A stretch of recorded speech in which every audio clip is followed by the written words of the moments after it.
let's start off with Mixer, because honestly, like, this is bigger news for a lot of other people in the streaming industry than it is for us. This is a lesson learned. Mixer closing. Now, what Mixer was was known as one of the big four. Okay, the big four streaming sites are YouTube,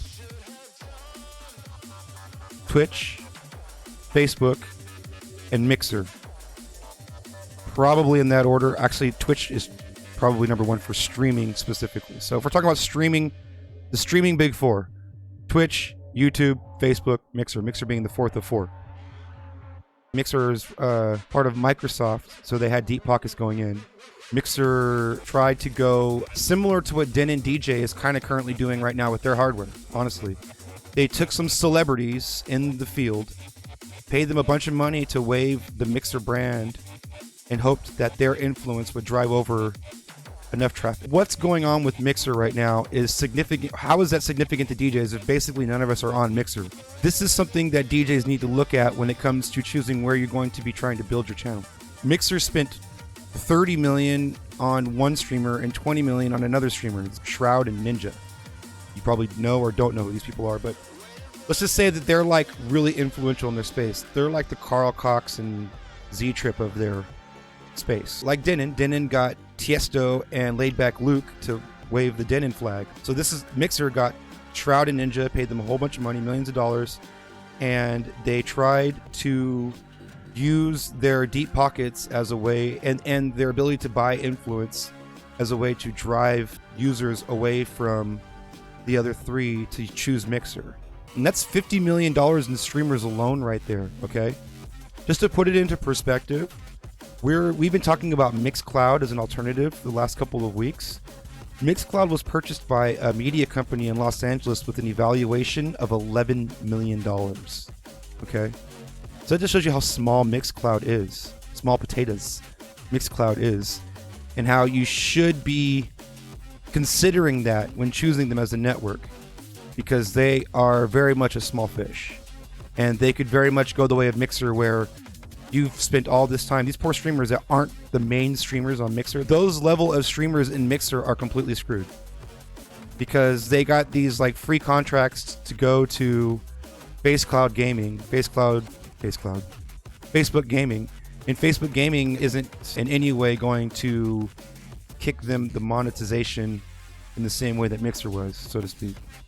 And also on Facebook Gaming, in order for you to have reach, remember, their whole business model is in paid advertisements and targeted advertisement.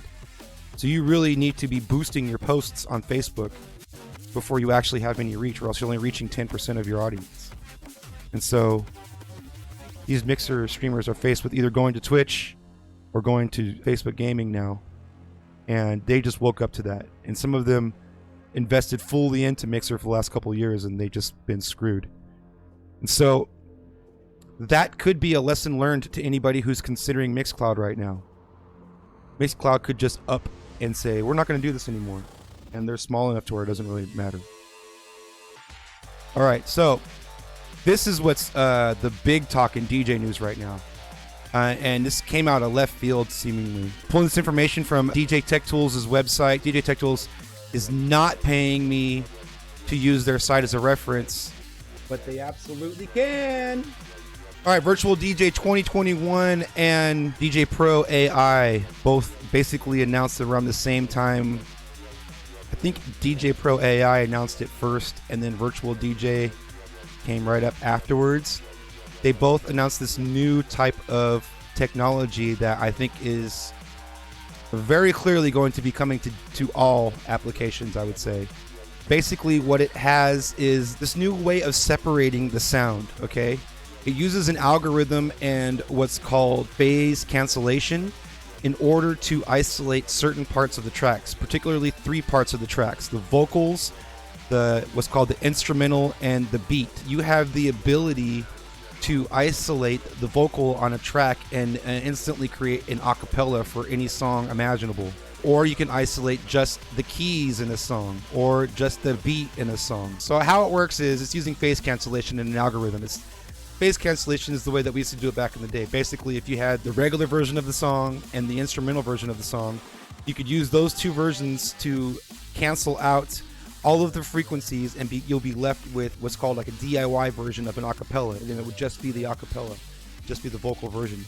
And now they've developed software that does this on the fly, which is actually amazing. It breaks it into stems. Exactly, Gabe. So 3 stems, vocal, instrumental, and beat. That sounds amazing, and it sounds like you would just want to enable that for everything. But I will confirm, and this is something that I was suspicious of at first when I first saw this, I will confirm that it does create like an artifacting in the sound. It affects the audio, okay? So you're going to want to use this as an effect. You're not going to want to use this like an EQ, all right? You would use this creatively to put a vocal over a tune, and you'll be able to bury the artifacts of the phase cancellation because you can't really hear it as much because it's being mixed with something else. And you want high quality files as well. NTT makes a good point. I imagine that because this is affecting the audio, you would be better off using a lossless format like a WAV or AAFF file when applying this effect to a song. But it is touted as being able to work on anything, including stuff that they were streaming from BeatSource, which is kind of awesome. Apple is making the move. They're going to have their own processors. They're going to be using their own processors in their Macs. And they're going back to the RISC-based processing. Apple is completely changing their architecture. And what this means for software developers is that they're going to have to recompile all of their applications to work with this new architecture. This is not a bad move for Apple. Apple definitely stands to win big time from this. First of all, making your own chips is cutting out a middleman, you know what I mean? And going back to RISC-based processing is actually going to be a good thing for software. It's going to increase performance big time. And the hurdles that we used to face with RISC processing aren't really there anymore. If we do switch to when we do switch to RISC processing, the idea of not being able to develop an app for your mobile and desktop simultaneously will be obsolete because, surprise, your phone and your Chromebook and your tablet, they've all been using RISC processing for a while now. This is going to be a game changer. Let me break it down a little bit here. Okay, so RISC versus CISC. The information, let's think of the information traveling through your computer through like a pipeline. In a CISC environment, the pipeline is thinner and the instructions are different sizes and length and moving faster. So think of it like little bits of information, different sizes and lengths, and moving rapidly in this small channel. Whereas RISC, and this is like a really generic term, but whereas RISC, that lane is actually wider and the instructions going through are all the same size and they're all moving at a slower pace, but moving in bigger chunks at a time. So you actually have more of a throughput, more information running through. If you have the memory, the virtual memory, and the actual RAM to run a RISC processor, then you can get more performance out of your hardware on a RISC architecture versus a CISC. And the reason that we've been using a CISC all of this time is because memory has been expensive, but memory is getting cheaper, and we're more concerned about power consumption these days than ever before.